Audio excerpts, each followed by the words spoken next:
Ногоон цай хоолны хордлогоос урьдчилан сэргийлнэ. Ногоон цай нэн устгах чадвартай.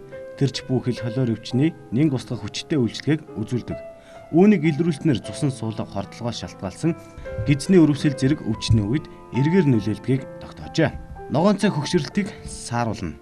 Ногоон цай хүний бие организм чөлөө дэрдикал болон хэд ихсэлт өөх боловсруулалтыг хязгаарлаж хөгшрөлтийг удаашруулдаг. Үүгээрээ Е витаминаас давуу үйлчилгээтэй. Ногоон цай хорт хавдраас сэргийлнэ.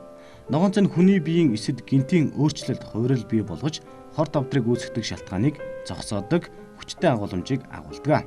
Ийм учраас ногоон цай нь бусад цайнаас давуу чанартай. Ногоон цайг тогтмол хэрэглэдэг хүмүүсийн хорт хавдраар өвдөх магадлал 30 дахин буурдаг болох нь нэгэнтээ тогтогджээ. Ногоон цай оюун санааг нэмэгдүүлнэ. Ногоон цайны агуулмжид байдаг кофеин нь их тарих мэдрэлийн системийг сэргээх үйлчилгээ үзүүлдэг. Мөн үүнээс гадна ногоон цай нь оюуны ажиллагаа болон бие бэлтрийн чадварыг дээшлүүлэх чадвартай.